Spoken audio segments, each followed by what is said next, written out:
Shalom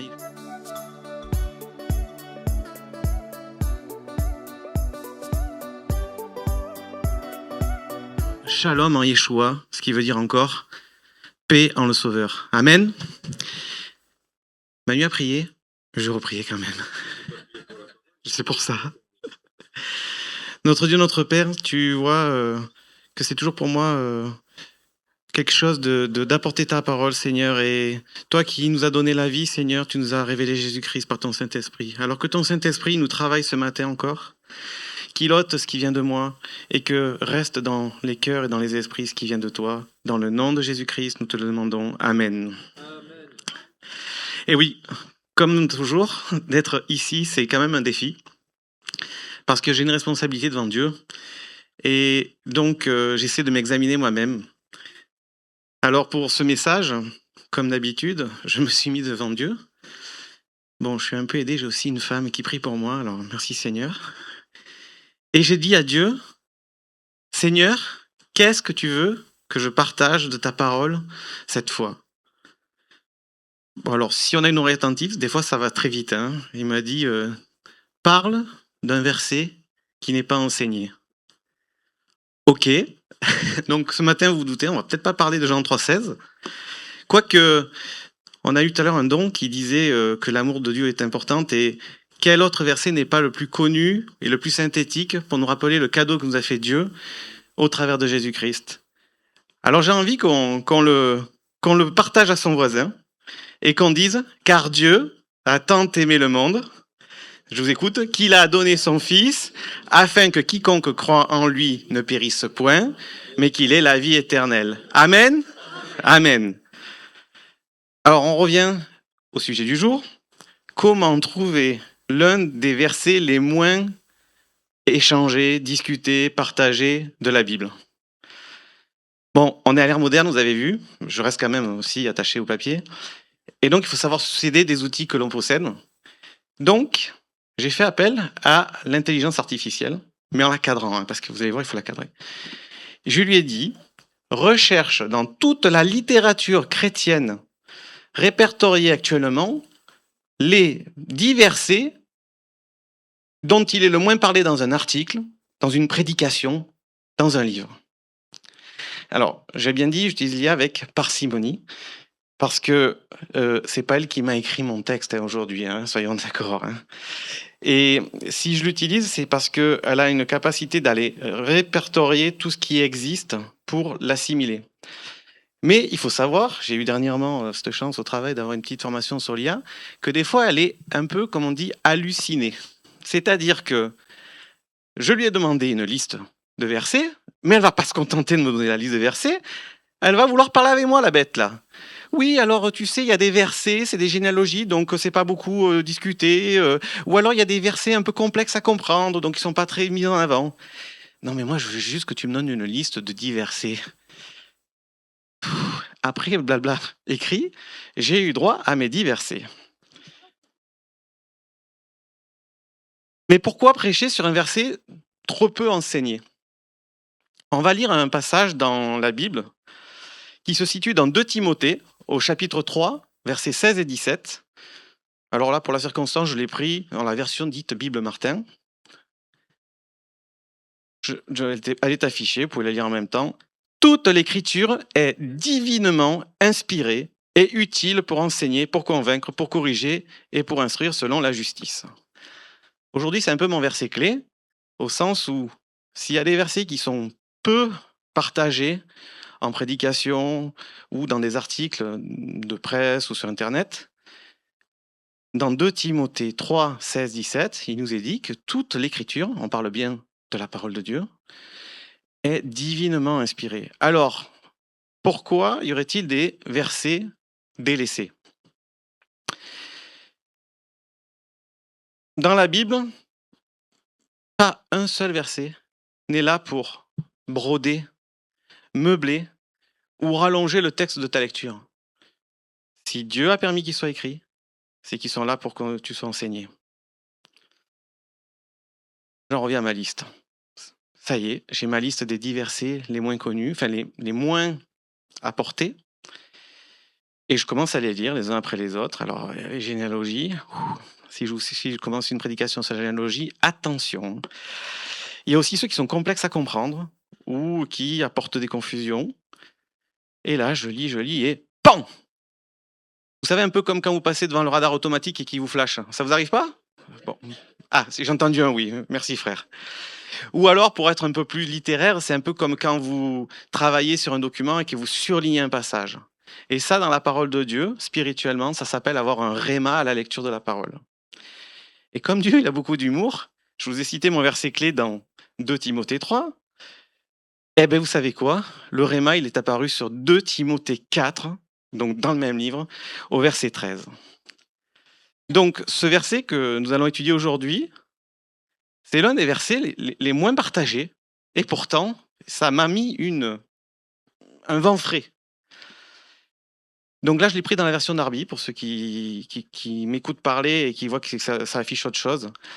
Quand tu viendras, c'est Paul qui parle à Timothée, hein, apporte le manteau que j'ai laissé à Troade chez Carpus et les livres, spécialement les parchemins. Le réma que j'ai eu, ça a été sur apporte le manteau que j'ai laissé. L'apôtre, il dit pas apporte le manteau que j'ai oublié. Il dit pas, non, il dit apporte le manteau que j'ai laissé. Ce matin, mon titre, c'est le manteau de Paul. Si toute l'écriture est inspirée divinement, pour enseigner, pourquoi Paul, l'apôtre Paul, on parle de l'apôtre Paul, l'apôtre qui a écrit des lettres aux églises, l'apôtre qui a, bon, c'est cadeau, hein, Timothée c'était son chouchou, hein, 2 lettres. Cet apôtre qui était spirituel, pourquoi en presque milieu de la lettre, bon, on va dire au dernier chapitre, il parle de choses spirituelles et d'un coup il dit, au fait, Timothée, apporte mon manteau et les livres et les parchemins. Moi, de nos jours, si j'avais dû mettre un petit remarque à un ami à qui j'écris, je lui aurais parlé de tout ce qui m'intéressait, des choses spirituelles, et à la fin, pour des choses bassement matérielles, après avoir signé, j'aurais dit post-scriptum, surtout n'oublie pas les affaires que j'ai laissées, j'en ai besoin, etc. Et ça, c'est ce qui me semblait normal en écriture. Alors je me suis dit, à ce stade de réflexion, pourquoi Paul il écrit comme ça? Bon, là, l'IA, on s'arrête, et là, on a besoin de l'Esprit de Dieu. Seigneur, pourquoi Paul a écrit comme ça? Et Dieu, il me dit, ouais, tu poses une question, et garçon, tu me sers, tu travailles, tu lis ma parole, bah, il va falloir que je trouve la réponse maintenant.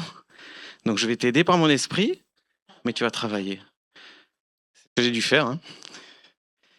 Apporte le manteau que j'ai laissé. J'ai donc entamé un travail de réflexion que je vous partage.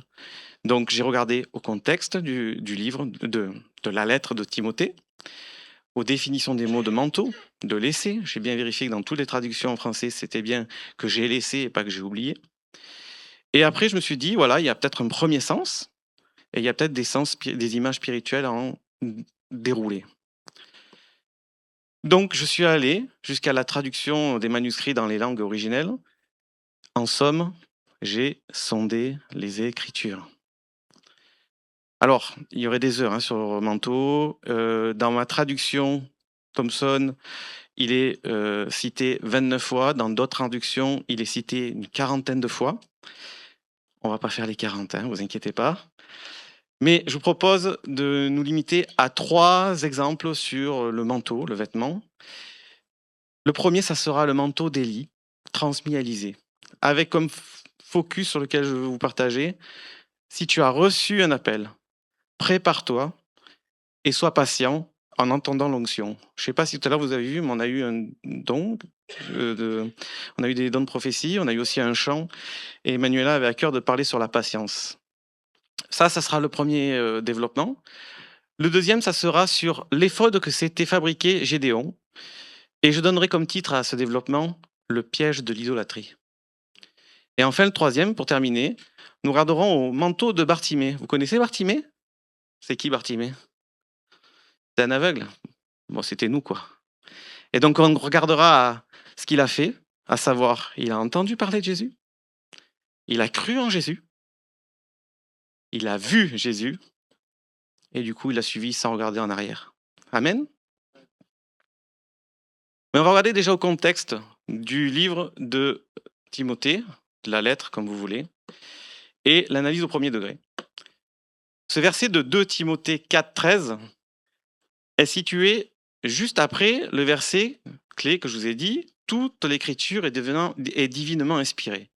Alors comment, juste à la fin du chapitre 3, Paul dit que toute écriture est divinement inspirée, et là il parle à sa liste de courses à rapporter auprès de lui. Il y a un truc, non? Vous pensez pas qu'il y a un truc? Moi je pense qu'il y a plein de trucs. Je vais vous les partager. Parce que si on s'amuse à lire que le chapitre 4 de la lettre à Timothée, on voit qu'au verset 21, Paul dit « Tâche, selon les traductions, hâte-toi de venir avant l'hiver. » Et là, bah ouais, Paul, il a peur d'avoir froid cet hiver, alors il dit à Timothée « N'oublie pas mon manteau. » Ok. Et pour faire plaisir aux Américains qui sont dans la salle, why not? Et aux Espagnols, ¿por qué no? J'arrête là, Manu. Hein. Il m'avait lancé un défi de prêcher en espagnol, ça s'arrêtera là. Je ne remets pas en cause les propositions de ces différentes interprétations. Mais quand même, si toute l'écriture est divinement inspirée, n'y a-t-il pas autre chose? On parle de Paul, là. Vous savez qui c'est, Paul? Il a exhorté les églises. Il a démontré par son comportement, son exemplarité, qu'il ne s'embarrassait guère des choses de la vie, ici-bas, et donc de son corps. Quelques passages pour vous argumenter ma réflexion à ce moment-là. Bon, et comme par hasard, c'est encore dans Timothée. Hein. Timothée 2, versets 3 et 4. Alors là, je passe en version Louis II pour l'ensemble de mon texte en général. C'est un passage où, évidemment, Paul s'adresse à... Ils sont partis. Vous êtes là? Paul s'adresse à Timothée. On est d'accord. C'est un cœur à cœur, quoi. Souffre avec moi comme un bon soldat de Jésus-Christ. Il n'est pas de soldat qui s'embarrasse des affaires de la vie s'il veut plaire à celui qui l'a enrôlé. Alors, je vous pose une question, parce que j'ai l'impression que sinon, après, vous allez vous endormir. Hein. Vous avez déjà vu un soldat avec un manteau sur un champ de bataille? Non, hein, moi non plus. Et dans Éphésiens, pour rester un peu plus spirituel, Éphésiens 6, vous savez, 6, de 11 à 17, est-ce que dans la description de la tenue du combattant, Paul fait mention de ce vêtement? Non. Allons dans Corinthiens maintenant. 1 Corinthiens 9, 27. C'est encore Paul qui parle à l'église de Corinthe. Mais je traite durement mon corps et je le tiens assujetti de peur d'être moi-même rejeté après avoir prêché aux autres. Ne pensez pas que si Paul y traite durement son corps, il avait peur du froid? On va aller dans un autre livre qu'a écrit Paul à une autre église, Philippiens. Philippiens 4, versets 11 et 12.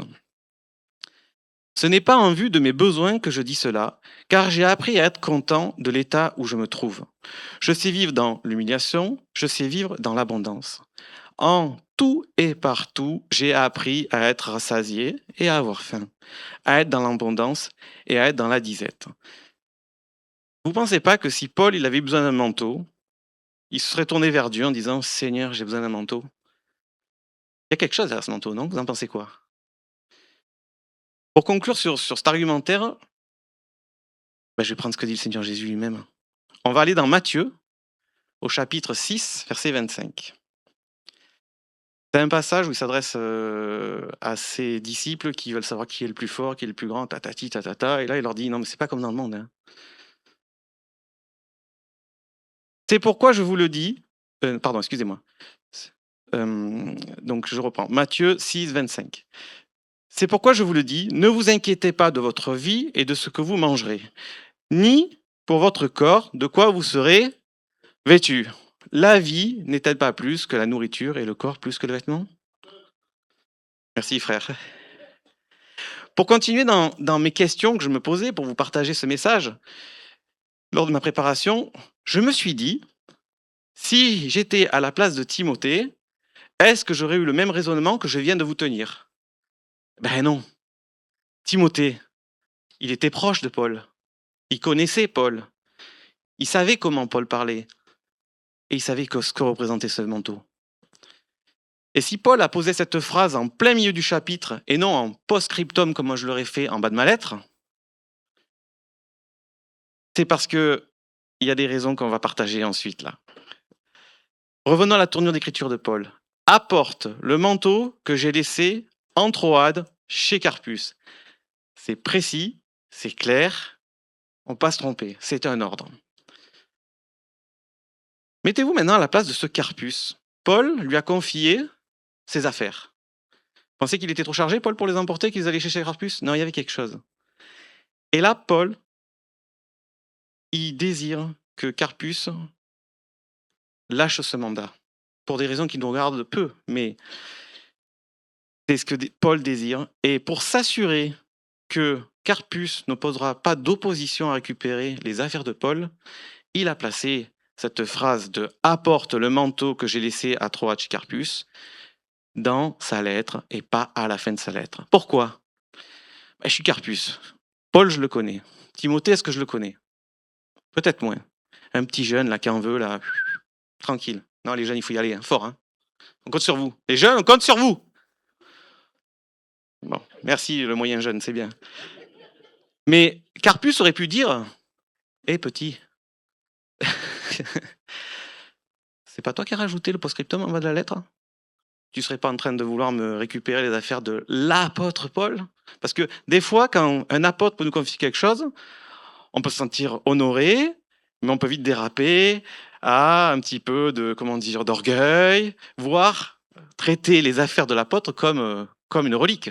Puisqu'il est vrai que les simples linges que des autres apôtres, quand ils étaient imposés aux malades, ils étaient guéris.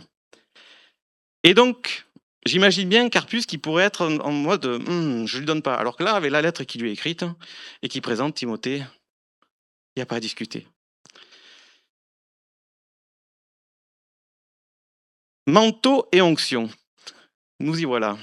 Premier exemple, le manteau d'Élie. Comme dit dans mon introduction, pour regarder à cette transmission du manteau entre Élie et Élisée, on s'aperçoit que Élisée n'a pas piqué le manteau à Élie. On s'aperçoit que Élie l'a subtilement, je ne sais pas si c'est le bon terme, mais l'a laissé glisser. L'a laissé glisser quand il est parti auprès de Dieu. Et je vous propose de regarder dans le premier livre des rois, 1 roi 19. Élie, c'est un prophète qui a fait beaucoup de choses. C'est un grand prophète de l'Ancien Testament. Et à un moment donné, il est fatigué, il en a un peu assez, et Dieu il dit « Ok, je vais te remplacer ». Verset 16, donc c'est Dieu qui s'adresse à Élie. « Tu oindras aussi Réhu, fils de Nimshi, pour roi d'Israël, et tu oindras Élisée, fils de Shaphat, d'Abel-Mehola, pour prophète à ta place. » On va un petit peu plus loin dans le livre des rois, au verset 19. Élie partit de là, et il y trouva Élisée. Parce que, vous voyez, on parle de Élie, grand prophète, mais Élisée, il faisait quoi? C'est intéressant, vous allez voir. Il trouva Élisée, fils de Shaphat, qui labourait. Il y avait devant lui 12 paires de bœufs, et il était avec la 12e. Élie s'approcha de lui, et il jeta sur lui le manteau. Élisée, quittant ses bœufs, courut après Élie et dit « Laisse-moi embrasser mon père et ma mère, et je te suivrai. » Et lui répondit « Va et reviens, car pense ce que je t'ai fait. » Après s'être éloigné d'Élie, il revint prendre une paire de bœufs qu'il offrit en sacrifice avec l'attelage de bœufs. Il fit cuire leur chair et il la donna à manger au peuple. Puis il se leva, suivit Élie et fut à son... Merci, retenez ce mot service. On voit là Élie qui obéit à Dieu. On voit là Élisée qui obéit à Dieu. Il demande une faveur légitime.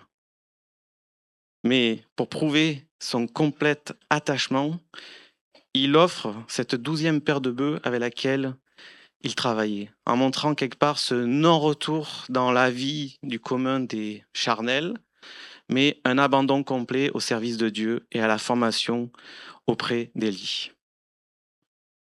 Poursuivons, parce que sinon il y a une sœur qui va me dire « Avancez !» Alors, poursuivons, ces deux hommes.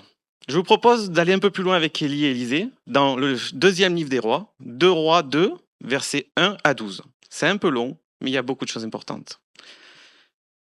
Lorsque l'Éternel fit monter Élie au ciel dans un tourbillon, Élie partait de Gilba avec Élisée. Élie dit à Élisée, « Reste ici, je te prie, car l'Éternel m'envoie jusqu'à Béthel. » Élisée répondit, « L'Éternel est vivant, et ton âme est vivante. Je ne te quitterai point. » Et ils descendirent à Béthel. Les fils des prophètes, puisqu'il y avait d'autres prophètes, qui étaient à Béthel, sortirent vers Élisée et lui dirent, Hé, sais-tu que l'Éternel enlève aujourd'hui ton maître au-dessus de ta tête? Et qu'est-ce qu'il dit, Élisée? Je le sais, je le sais. Taisez-vous. Verset 4. Élie lui dit, Élisée, reste ici, je te prie, car l'Éternel m'envoie à Jéricho. Que fait Élisée? Il répondit, l'Éternel est vivant et ton âme est vivante, je ne te quitterai point. Et ils arrivèrent à Jéricho. Là encore, des prophètes, des vrais prophètes, hein, parce qu'il existe des faux prophètes, hein, attention. Hein. Faut qu'ils parlent au nom du Seigneur Jésus. Hein, et encore, à vérifier dans la parole si c'est cohérent. Les fils des prophètes qui étaient de Jéricho s'approchèrent d'Élisée et lui dirent, sais-tu que l'Éternel enlève aujourd'hui ton maître au-dessus de ta tête?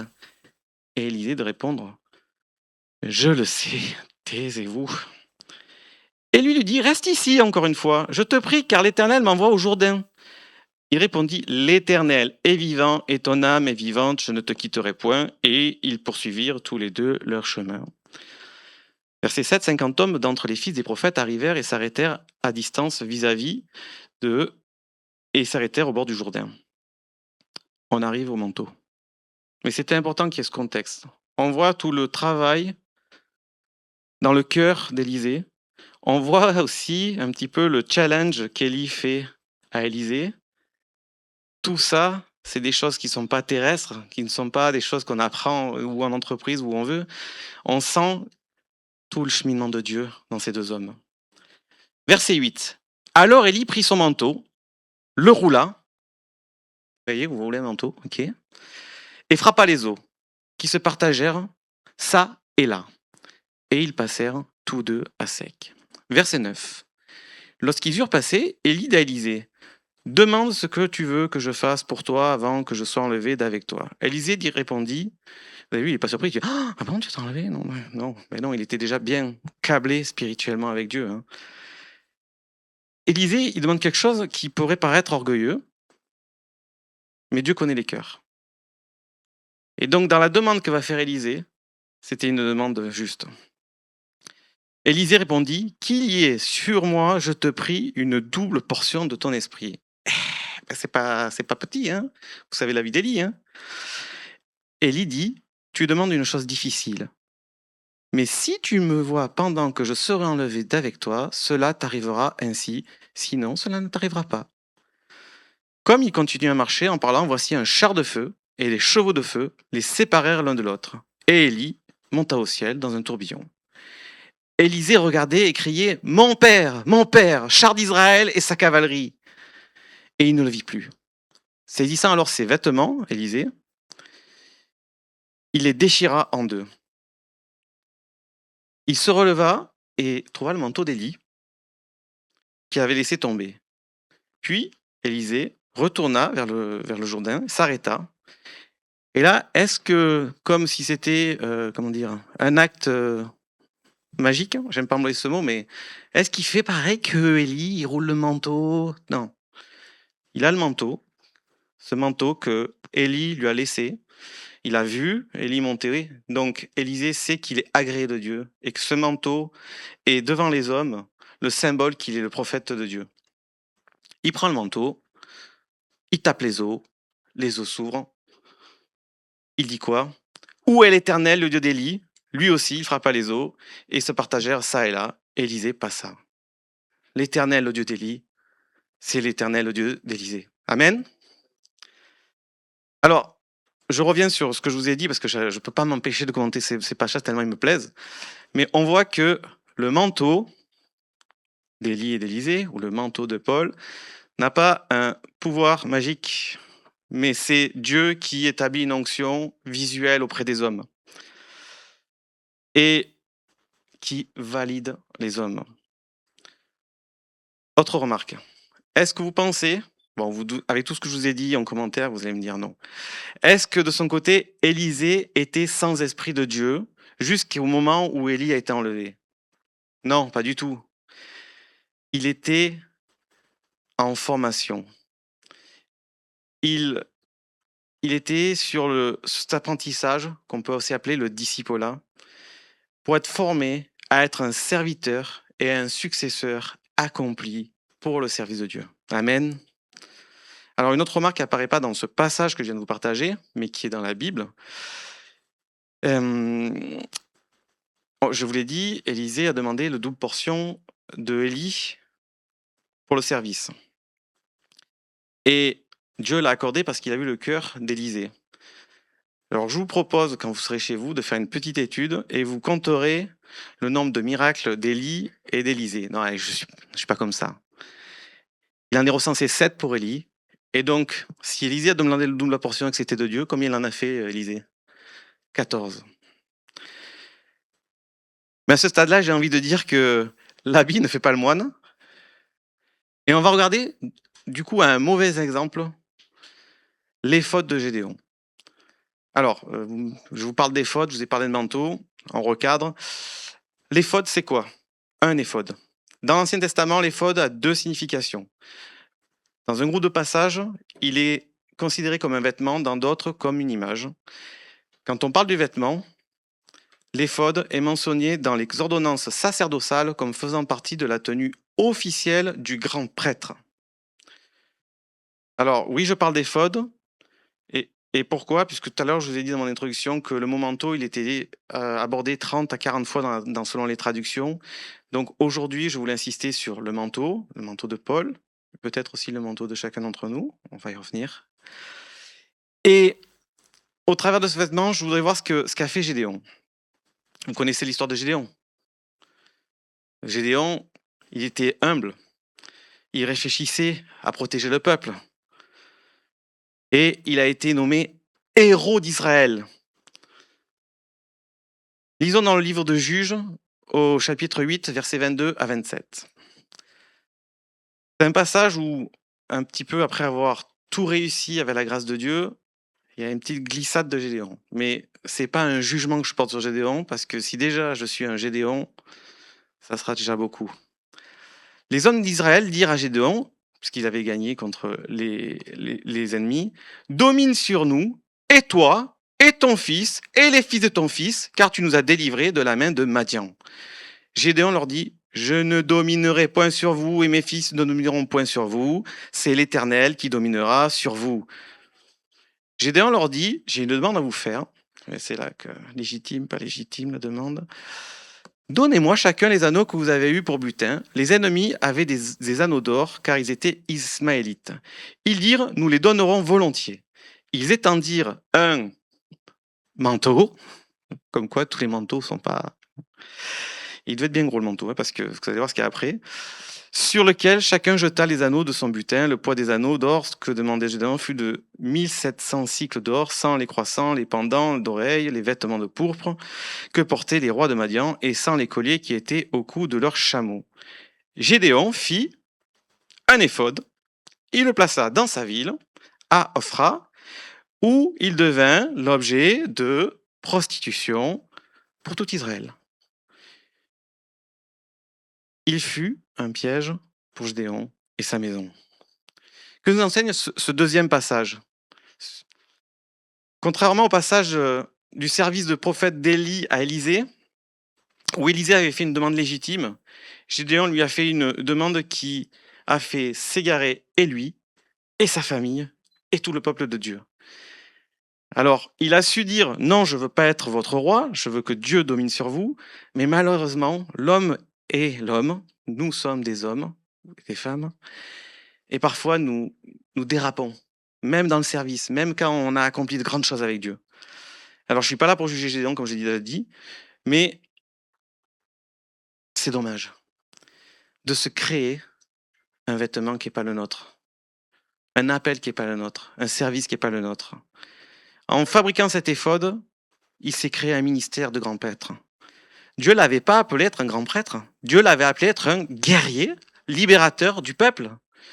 Puis, par logique des choses, devenir juge. C'est pour ça qu'il est dans le livre des juges. Il n'est pas nous demandé d'endosser ce vêtement. Qu'est-ce que ça a fait? Ça a amené la prostitution. Alors, quand on parle prostitution, hein, c'est prostitution évidemment spirituelle que j'entends.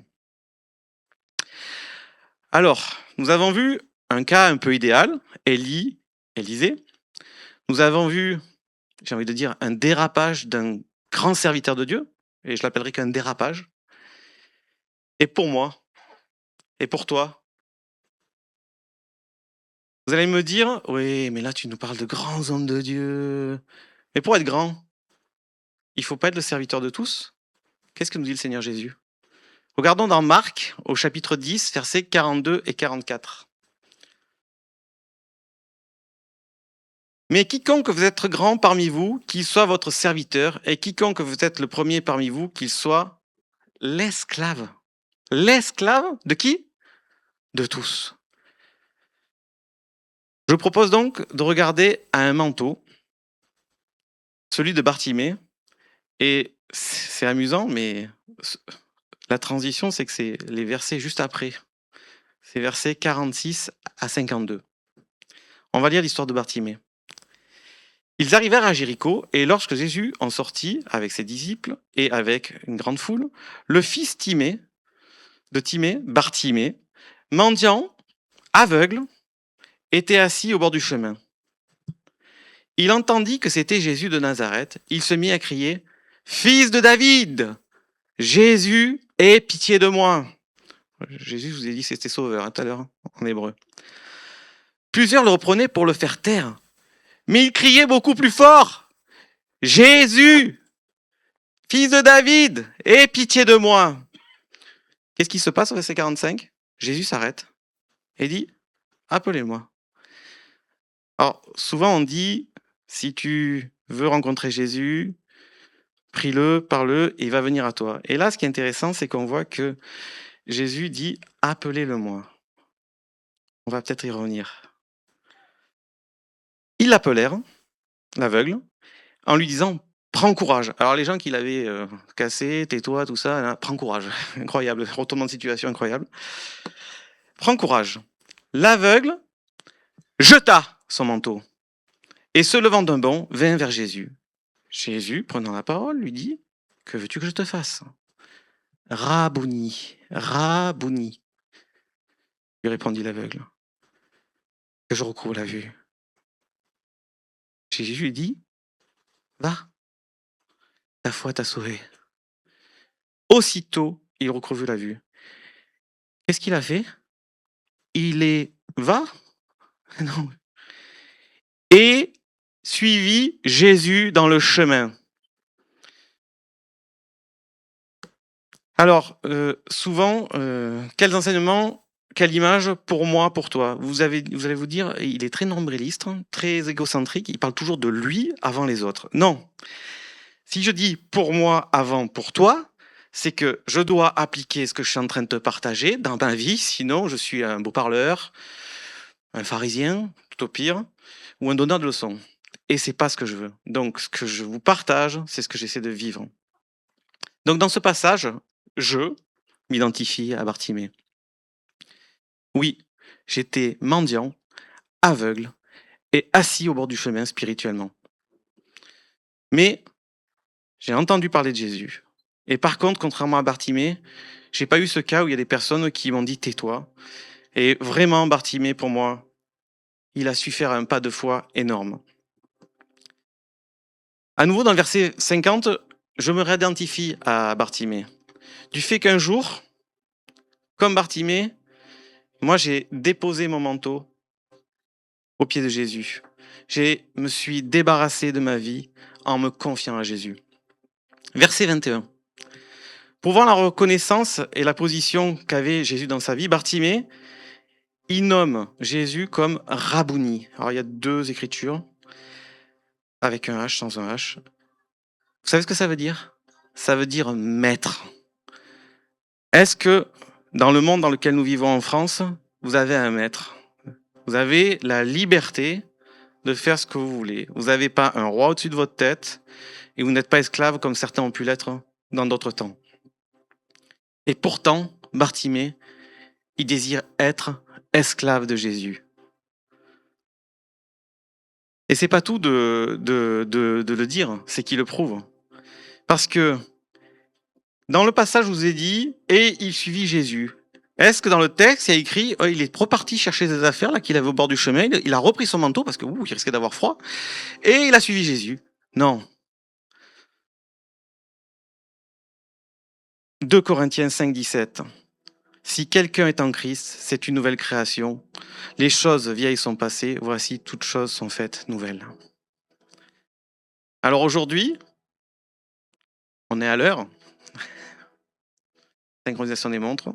On a ce petit temps où je voudrais que vous vous questionniez. Je ne vais pas faire un appel, je vais vous poser une question. Ok, je suis Marseillais, donc c'est une question à tiroir. Je vous l'accorde. Mais aujourd'hui, c'est un jour de grâce. Pour moi, même que je suis sauvé, même que Jésus est dans mon cœur, c'est tous les jours un jour de grâce. Parce que quand je passe devant un radar automatique, j'étais pas à la bonne vitesse. Si j'étais pas à la bonne vitesse, ça veut dire que j'ai pas respecté la loi. Si j'ai pas respecté la loi, c'est que j'étais pécheur, même pour ces petites choses. Oui, c'était en descente, j'ai pas vu la vitesse. Oui, t'as été pécho quand même. Donc c'est pour moi la grâce aujourd'hui. C'est pour toi et c'est pour tous ceux qui écouteront ce message. Et si tu as écouté jusqu'à maintenant, je vais te poser ma petite question à tiroir. Quel manteau portes-tu? Celui de Bartimée? Ou plus directement, je vais te parler, qu'est-ce que Jésus pour toi? Si comme Bartimée, tu souhaites devenir son serviteur et son esclave, crie à Jésus avec ton cœur. Il va se révéler à toi et te montrer le chemin. J'ai une autre question. Quel manteau portes-tu? L'éphod, fabriqué comme Gédéon? Tu t'es fait un habit religieux? Bien lourd? Que Dieu ne t'a pas demandé de porter? Alors crie à Dieu, le Père, afin qu'il te montre comment le servir réellement. Enfin, j'ai la dernière question, celle que peut-être beaucoup ont dans leur cœur, peut-être moi aussi, je ne dis pas tout, je vous en garde pour les prochaines prédications. Tu désires porter un manteau de ministère comme celui de Paul? Ne sois pas impatient. Fais comme il disait. Alors, pour être plus pratique, prie que le Saint-Esprit te montre ce qu'il veut pour toi et afin qu'il t'accompagne dans ta formation. Ainsi, je conclus, quel que soit le manteau que tu portes aujourd'hui, ne te contente pas de venir, je suis désolé, je vais rentrer un peu dans le vif du sujet, c'est la conclusion, ne te contente pas de venir devant quand il y a des appels parce que le prédicateur il a bien parlé, parce que tu as été touché émotionnellement. Il y a 2 semaines, 3, on a eu une prédication qui nous a boosté ou réveillé. Je ne sais pas qui est allé devant parce qu'en fait il y a quasiment toute l'église. Mais si vous êtes levé pour le réveil et la consécration, je vous engage à prier, mais également à sonder les Écritures. J'espère que je ne vous ai pas choqué. Ce que je veux, c'est que le peuple grandisse pour la gloire de Dieu. Soyez bénis en Jésus-Christ. Amen. Notre Dieu, notre Père, tu vois combien tu m'as mis sur le cœur tout ce que j'ai partagé. Nous désirons avancer pour toi parce que le jour où notre cœur, tu as révélé à notre cœur qui tu étais, ton amour, ta grandeur et ta profondeur de celui-ci, oui Seigneur, nous nous sommes abandonnés à toi et nous voulons rester dans cet esprit Seigneur, dans cet esprit de serviteur. Alors quoi que tu fasses dans nos vies Seigneur, que ce soit à ta gloire. Que Seigneur, ces paroles, ces versets Seigneur, nous propulsent, nous donnent d'avancer dans notre foi, d'être acteurs devant toi, non pas pour se glorifier nous-mêmes, mais pour te rendre gloire, te rayonner en Jésus-Christ. Amen. Merci d'avoir regardé cette vidéo. On espère qu'elle vous a parlé, encouragé, voire même challengé dans votre foi. Si c'est le cas, n'hésitez pas à vous abonner, à liker et partager autour de vous. C'est un petit geste, mais cela peut vraiment bénir quelqu'un d'autre. Vous pouvez également soutenir l'Église et ce que l'on fait ici via le lien dans la description. Merci à tous ceux qui le font déjà, car tout cela est possible grâce à vous. Nos célébrations ont lieu chaque semaine. Vous trouverez toutes les infos sur notre site ou nos réseaux. Si vous êtes de la région, nous serions ravis de vous voir en présentiel. Alors à très vite en ligne ou en présentiel. Soyez bénis.